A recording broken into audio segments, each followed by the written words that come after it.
어, 1년 동안 수도 생활 역사 이렇게 여러분하고 같이 공부할 성바로 딸수대 신엠마 수녀입니다. 반갑습니다. 오늘 우리가 시작할 수업 전에 수업 전체적으로 잠깐 짧게 설명하고 시작하겠습니다. 강의 방법은 아주 고전적인 강의식으로 하겠습니다.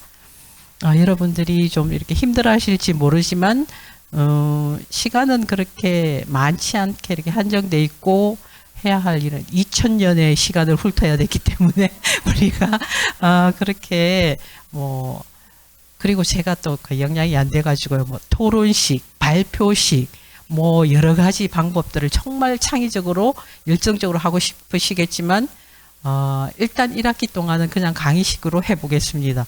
근데 1학기 동안 강의식으로 했는데 이게 너무 안 되겠다. 그러면 2학기 때 다른 방법을 좀 도입하더라도 1학기 때는 고전적인 강의식으로 이렇게 진행하겠습니다. 그리고 뭐 평가 이런 거에는 그렇게 걱정 안 하셔도 될 것 같습니다. 지금 우리가 여기 시험 치고 점수 위해서 하는 게 아니라서 저는 웬만하면 편안하게 공부하자 이 주의이기 때문에 강의와 그리고 출석과 나중에 아주 간단한 레포트 하나로 이렇게 평가를 하도록 하겠습니다. 그러면 오늘 우리 보면 우리 이 과목도 그렇고 주제가 수도생활 역사예요.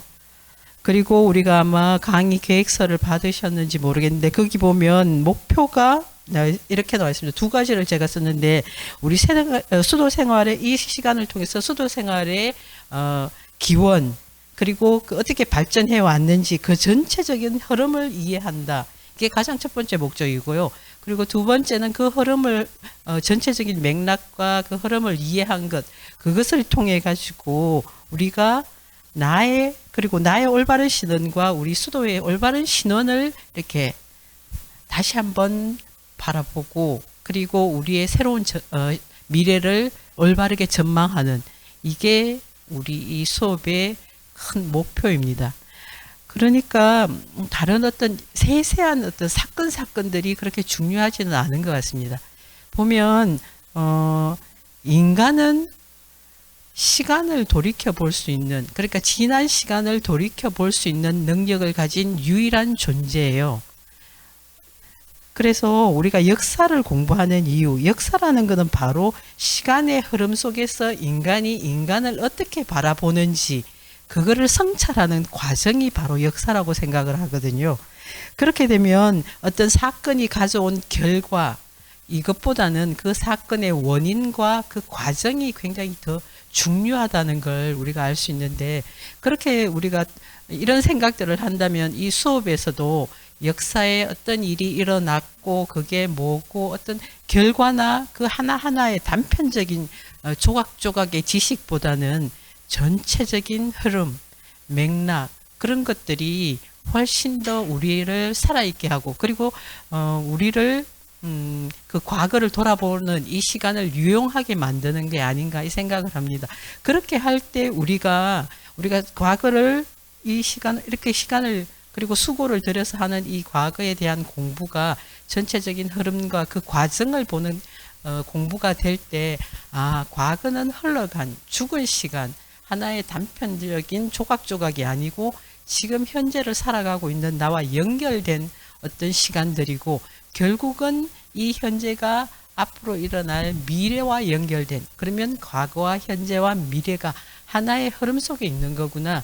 이거를 아는 게 큰 어떤 목적이고 그리고 더 중요한 일이 아닌가 싶습니다. 그래서 어떤 것들을 할 때 단편적인 지식을 알기 위해서 하는 것보다는 그것들이 이런 배경 안에서 이런 어떤 흐름 속에서 이렇게 흘러와서 지금 이렇게 진행되고 있었구나. 이런 것들을 이렇게 보는 게 더 중요한 것 같습니다. 즉, 그 말은 그 안에 큰 역사의 흐름 속, 그 시간 속에 작용하는 하느님의 힘, 성령의 힘을 우리가 이렇게 보고 느끼고 이렇게 깨닫는 것이기 때문에 그런 것들에 이렇게 신경 써주시면 더 좋겠습니다. 그래서 이 시간을 보면 아까 제가 한 건데요. 우리가 공부할 게 수도생활 역사입니다. 근데 수도생활 역사 제가 이거를 강의하기 위해서 여기 있는데 이 말을 딱 떼놓고 설명할 수가 없어요. 말할 수가 없고 수도생활 역사는 교회사 안에 교회의 역사와 함께 그 안에서 이루어진 거기 때문에 교회사도 이야기를 해야 될 거고, 근데 이 수업 다음에 바로 교회사를 하시죠, 그죠? 아유, 그래서 교회사를 먼저 하고 그 다음 제가 두 번째로 하면 제가 참 많은 이익을 받으면서 교회사 하실 때 공부하셨죠, 아셨죠, 그러니까 이러고 갈 수 있는 것들이 참 많은데, 이 생각을 하다 보면 또 진도가, 그죠? 이렇게 같이 제가 시간상으로는 제가 앞 시간에 하지만 뒤에 하시는 분이 또 나가는 속도 이런 것 때문에 먼저 이렇게 하실 수 있는 게 있어서 그런 것들이 있는데, 교회사와 같이 맞물려 가는 게 수도생활 역사잖아요. 근데 교회사는 또 교회 혼자 일어난 그게 아니라 세계사 안에서 일어나는 거예요. 그리고 세계사 안에서 그 교회는 세계와 함께 걸어가는 그런 상황들이잖아요. 그래서 우리가 이 시간에는 주로 세계사와 교회사와 수도생활 역사, 이것들을 세세히는 아니지만 큰 흐름 속에서 이런 맥락에서 이런 배경하에서 이렇게 일어났구나, 이것들을 살펴보는 시간이 될 겁니다. 그러면 이거로 끝나는 거, 아까 이 수업의 목표에서 나의 정체성과 우리 수도의 정체성을 다시 한번 살펴보고 세우고 그리고 새로운 미래를 전망한다 그랬는데, 요거는 지금 여기는 수도생활 역사, 교회사, 세계사는 우리가 함께 할 겁니다. 근데 그 안에 있는 각자의 수도회의 역사, 수도의 어떤 상황들, 그리고 나 자신에 대한 것, 이거는 각자의 몫이에요. 제가 여기서 같이 한 것들을 가지고 나는 어떻게, 그러면 우리 수도에는 어떻게, 이거는 각자의 몫입니다. 수도 생활 역사할 때 바로 우리 수도 생활은 어떻게 됐고 이런 이야기를 하기 전에 오늘과 내일까지도, 내일이 아니고 다음 주까지도 조금 그 전에 이야기를 조금 할 건데요. 오늘은 여기 들어가기 전에 용어 설명을 잠깐만 하고 들어가겠습니다. 보면 그냥 우리는 수도 생활 이렇게 하는데, 그 책 같은 데 보거나 이렇게 우리가 일단 생활하고 말하고 이럴 때는, 이야기할 때는 수도 승생활 이런 이야기는 잘 하지 않아요. 그냥 수도 생활 이렇게 하는데, 책이나 이런 데 보면 수도 승생활 그리고 수도 생활 이렇게 구분되고 있는데, 요거는 그냥 잠깐만 이렇게 살펴보고 넘어가겠습니다. 수도 승생활은 비타 모나스티카 하면은 이건 아주 전통적인 수도 생활을 말합니다. 왜 자꾸 이럴까요? 초기부터 이어져 내려오는 전통적인 수도 생활을 말해요. 처음에 우리가 알고 있는 아주 사막의 그 수도성들, 그죠? 그리고 이렇게 쭉 전통적으로 계속 이렇게 내려오는 처음의 수도 생활, 그런 생활들을 말하고요. 그래서 우리가 떠올릴 수 있는 것은 사막의 은수자나 독수자들, 혼자서 이렇게 하나님을 찾는 생활을 했던 그런 사람들. 근데 후에 이제 시간이 지나면서 같이 생활을 하는 수도의 수도자들도 포함하기는 합니다. 이런 수도자들이고, 이분들의 삶의 목적은 하나님을 찾는 삶 자체가 목적입니다. 어떤 사도직을 하고 이런 게 아니라 하나님을 찾는 삶, 즉 수행생활, 수도생활, 우리가 말하는 그 전통적인 수도생활, 그러니까 우리 한국식으로 아니면 다른 식으로 말하면 도 닦는 게 그 자체의 목적이었습니다. 이런 게 수도승 생활이었고요. 그래서 이런 생활을 하는 분들을 수도승, 지금 이렇게 구분을 하고 있습니다. 그래서 예를 들면 탁발수도회가 나오기 이전까지 13세기 이전에 수도 생활을 하는 분들은 다 여기에 속합니다. 베네딕토회까지 다 이렇게, 그죠? 그렇게 속하는데, 수도 생활은 13세기 이후에 나타난 새로운 수도 생활 형태입니다. 탁발수도회, 프란치스코회, 그리고 도미니코회, 이렇게 탁발수도회가 나타나면서부터 생겨난 수도 생활. 그러니까 지금 우리한테는 하나도 새로울 게 없는 새로운 수도 생활의 그게 아니지만, 초창기부터 쭉 수도 생활의 역사에서 이렇게 쭉 오다 보면 정말 새로운 형태의 수도 생활이었거든요. 이걸 수도 생활, 비타 렐리조사라고 이렇게 말하고요. 여기는 일정한 목적을 위해서 수도회가 설립이 됐어요. 즉 특정한 사도직을 위해서 설립됐습니다. 설교를 위해서라든지 아니면 교육을 위해서라든지, 특히 그러니까 13세기 프란체스코회, 도미니코회 이런 회를 시작한 탁발수도 이후에 일어난 생활들을 새로운 생활의 형태를 말하고 특히나 16세기의 예수회부터 본격적으로 그렇게 되고요. 예수회 이후에 17세기, 18세기에 일어났던 대부분의 여자 수도회들 다 여기에 속합니다.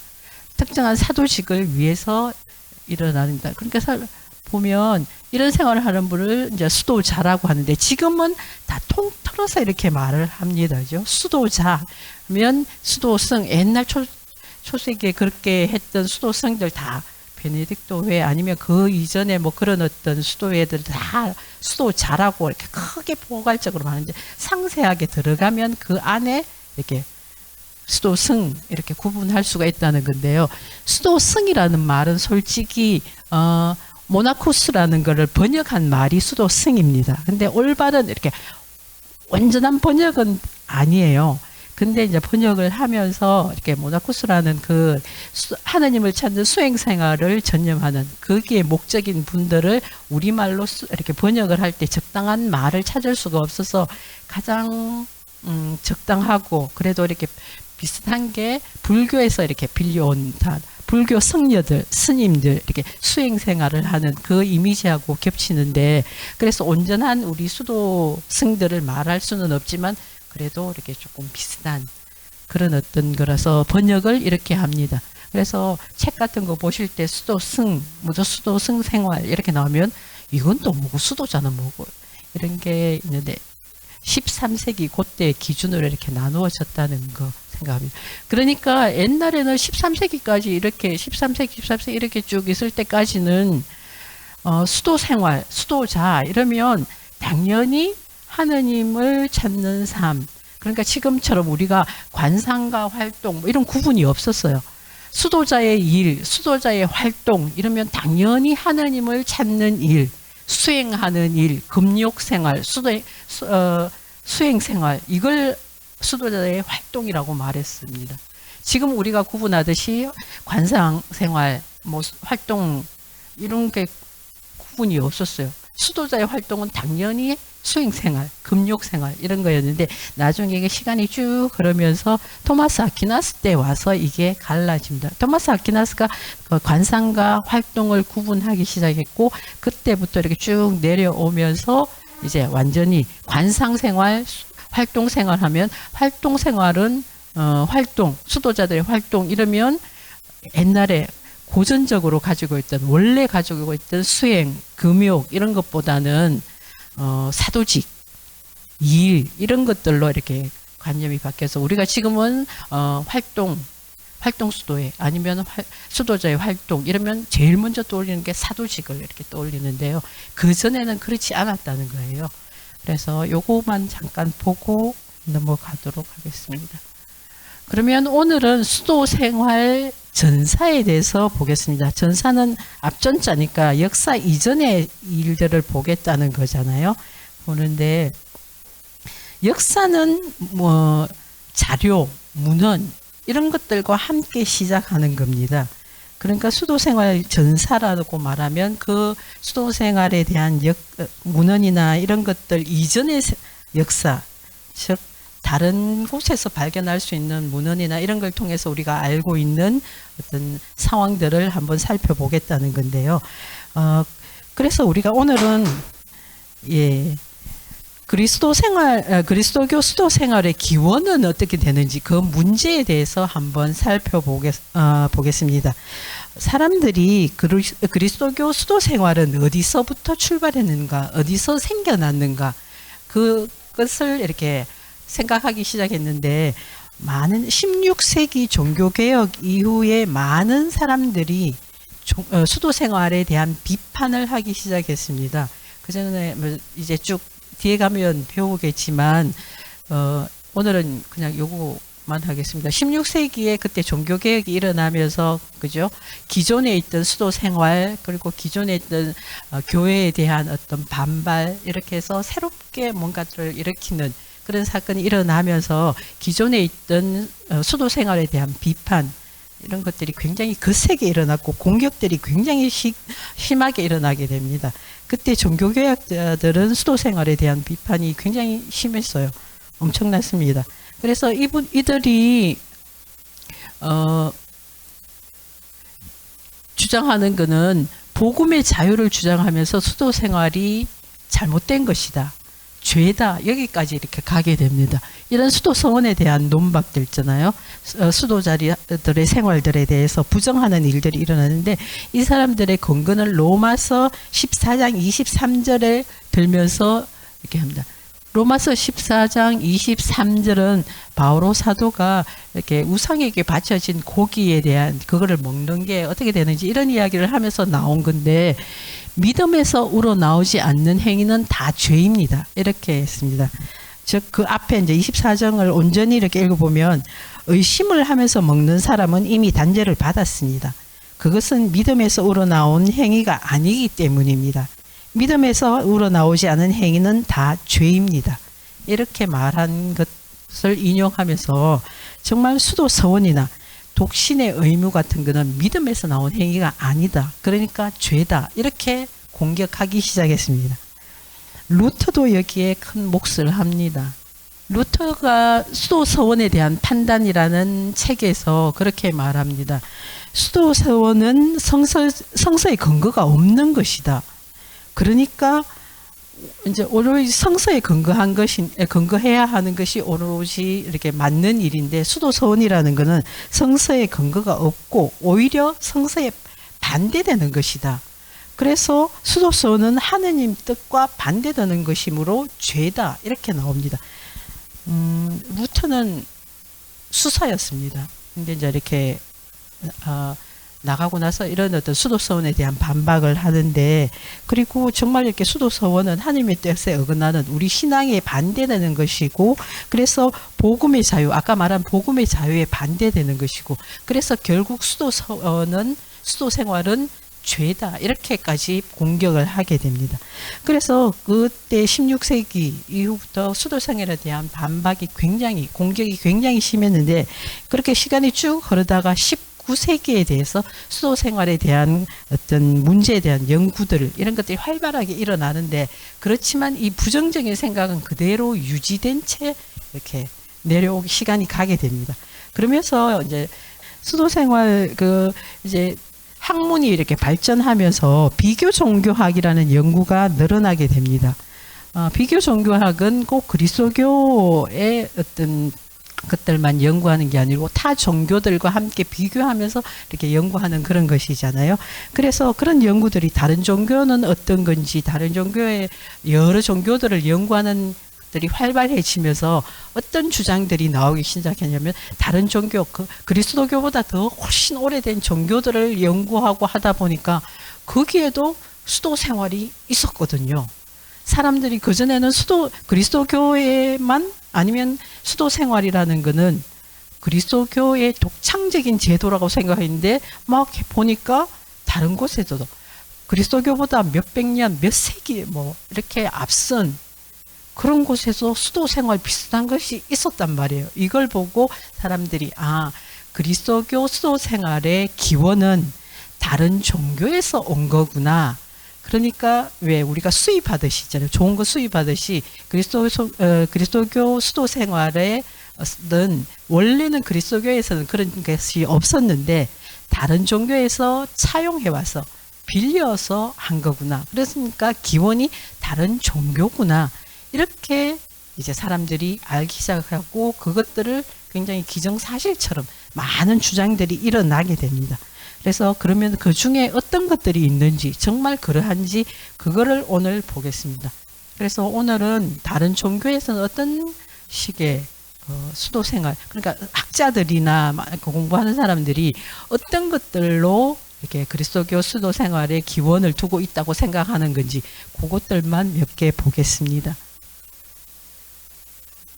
그리스도교 수도 생활의 기원은 사람들이 여기서 연구하기 시작했다 그러고요. 그래서 그리스도교 이전의 수도 생활들에는 어떤 것들이 있는지 모든 걸 보겠다는 게 아니고, 학자들이나 많은 사람들이 여기에서 가져온 거다, 여기에서 영향을 받은 거다라고 말하는 한 몇 가지만 보겠습니다. 처음에는 이집트의 예입니다.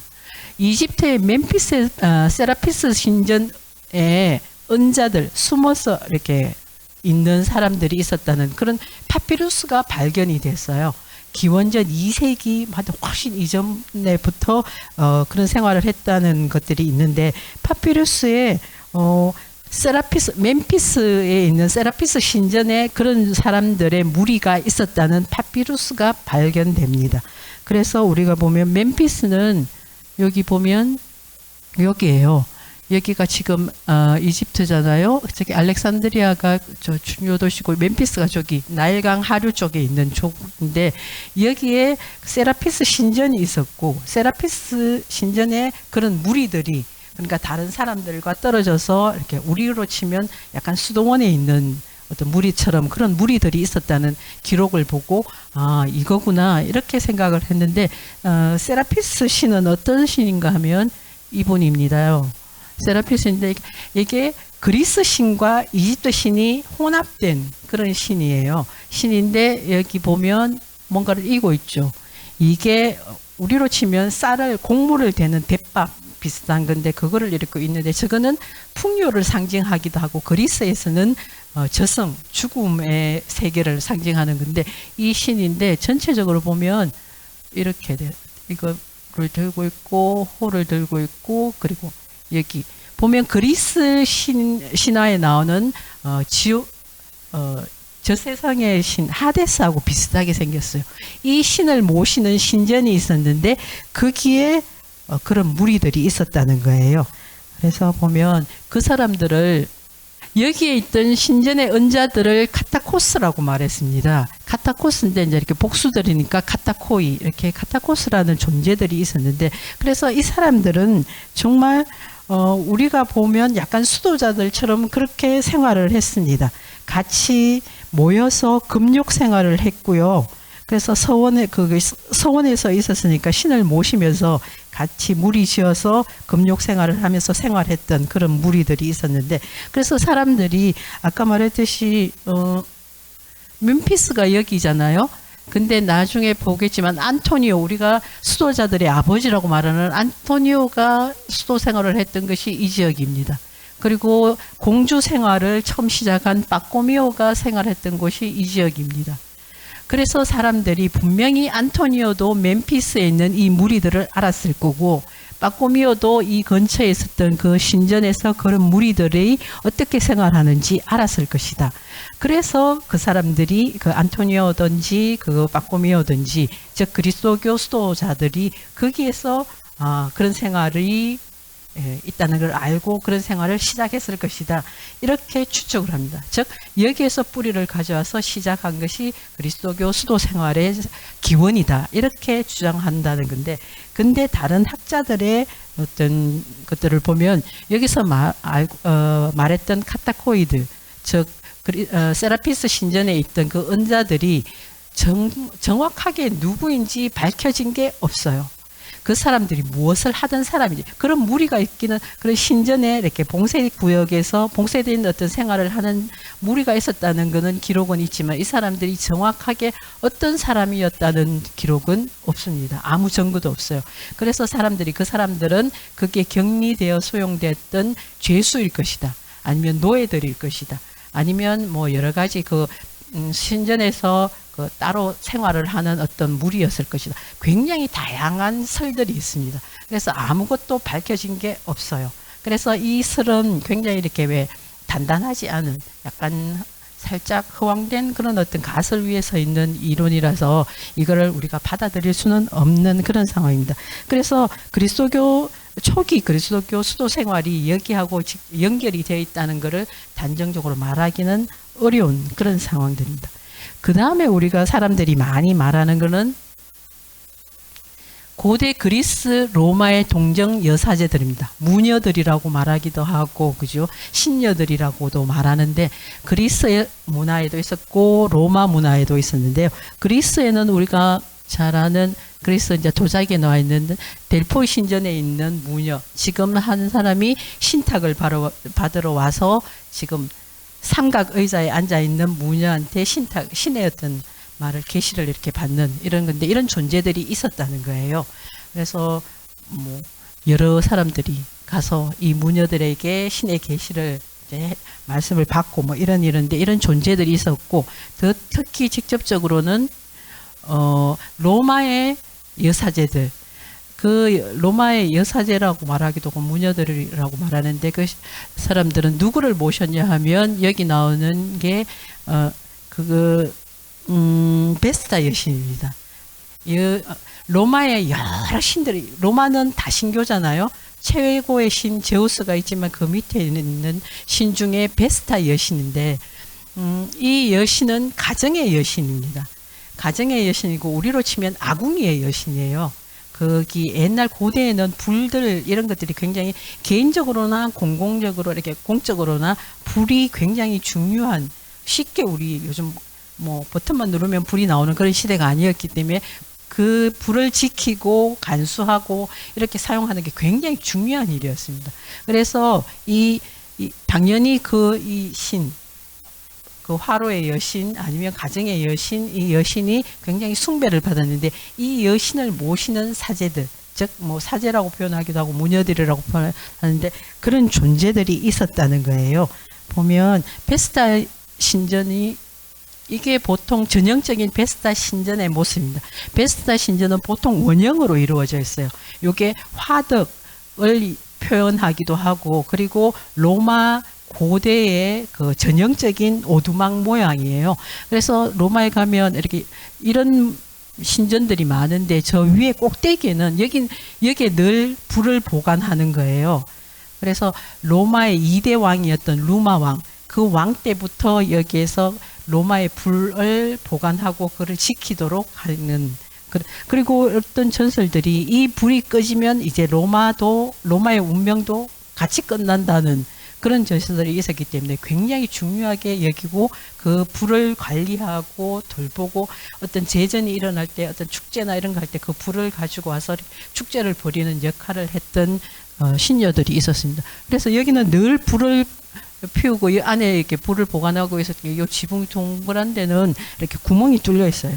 연기 같은 것도 빠져나가고 이렇게 해야 됐으니까. 이 신전에 있었던 신녀들이 있는데 이 사람들이 아마 그리스도교 수 생활에 큰 영향을 미치고 거기에서 이렇게 비롯됐을 것이다 이렇게 말하고 있는데요. 여기가 그 신녀들을 이렇게 조각해 놓은 조각상들인데 보면 그죠? 여기 중앙에 그 불이 보이죠? 불이 있고 뭐 제물도 바치고 그 신녀들의 존재들이고요. 이 사람들은 동정서원을 했어요. 정결을 지켰습니다. 자기들이 무리를 이렇게 신을 그 베스타 여신을 공경하고 숭배하기 위해서 무리를 지어서 동정을 지키면서 그 자기들의 맡은 임무를 이렇게 해 나가는 거예요. 근데 이 동정은 지금 우리가 말하는 평생 동정 서원이 아니고 일시적이었습니다. 나중에 은퇴도 해요.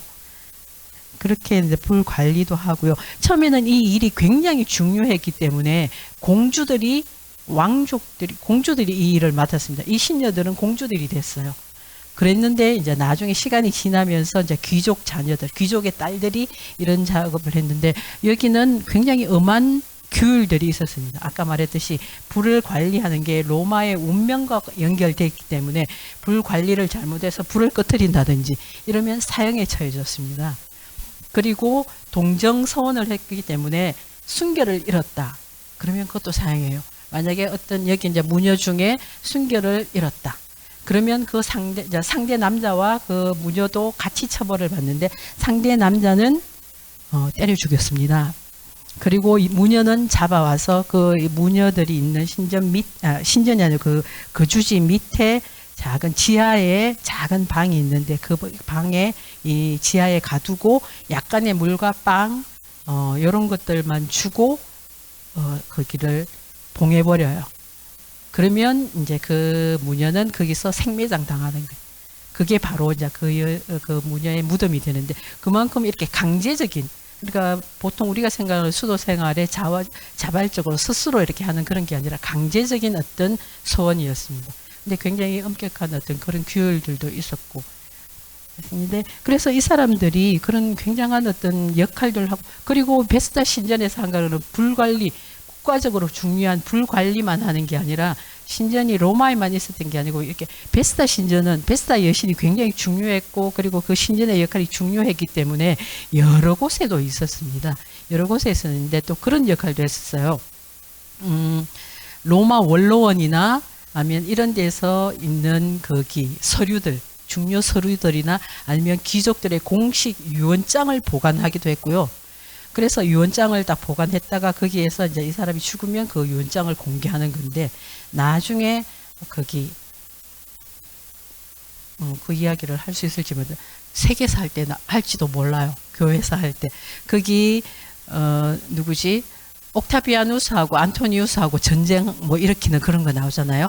거기에서 옥타비아누스가 약간의 지금으로 보면 약간 살짝 야비하긴 한데 이렇게 국민들의 여론을 자기 편으로 확 끌어모으기 위해서 거기 안토니우스가 여기 신전에 보관했던 유언장을 공개를 합니다. 그거는 불법이었어요. 유언장이라는 거는 그 사람이 죽고 나서 공개하는 게 유언장인데 안토니우스는 그거를 법을 어기고 강제로 들어가서 신녀들이 맡고 있던 그 유언장을 가져와서 공개를 하는데 그 내용이 뭔지 알았거든요. 그래서 공개를 해서 그 유언장이 공개되자마자 안토니우스한테 가 있던 민심들이 다 돌아가면서 완전 공공의 적이 되고 그래서 결국은 안토니우스하고 클레오파트라가 패전하는데 어떤 힘을 작용하는데요. 그래서 굉장히 이것처럼 굉장히 중요한 유언장이라든지 서류라든지 이런 걸 보관하는 금고 역할도 했는데요. 그런 것들을 무녀들이 관리했다는 거예요. 그래서 지금 약간 짧은 동영상 하나를 볼 건데 영화 코바디스 아시죠? 그죠? 거기에서 남자 주인공 가 원작에서 돌아와서 이제 승리하고 돌아와서 개선 행진을 하기 전에 곡인데 우리가 뭐 코바디스 그 영화를 다 보자는 게 아니고 그때 짤막할 때 보면 방금 말했던 무녀들이 거기 제사를 지내는 게 나와요. 거기 막 춤추는 무희들 말고 흰 옷을 입은 여사제들이 쫙 나와서 그 국가의 정말 큰 행사였어요. 그죠? 거기에서 그리고 로마 제국의 가장 중심된 거기에서 제사를 거행하는 게 나오고요. 그리고 오늘은 안 하겠지만 거기를 보면 무녀들이 읊어대는 신들이 얼마나 많은 신들이 있고 백성들이 그 신들한테 어떤 반응을 보이는지 이런 것도 보시면 다음 시간이나 할 때 그리스도교가 저런 환경에서 박해를 받았다는 게 그런 상황이구나. 뭐 신들이 많았는데 그걸 안 따르고 그래서 박해를 받았구나. 뭐 이게 아니고 그 사람들이 미쳐 날뛰는 걸 보면 정말 저기에서 내가 그 신을 안 믿겠어 이렇게 한다는 거는 정말 죽음이겠구나 이런 것들을 잠깐 볼 수 있는데요. 한번 보겠습니다.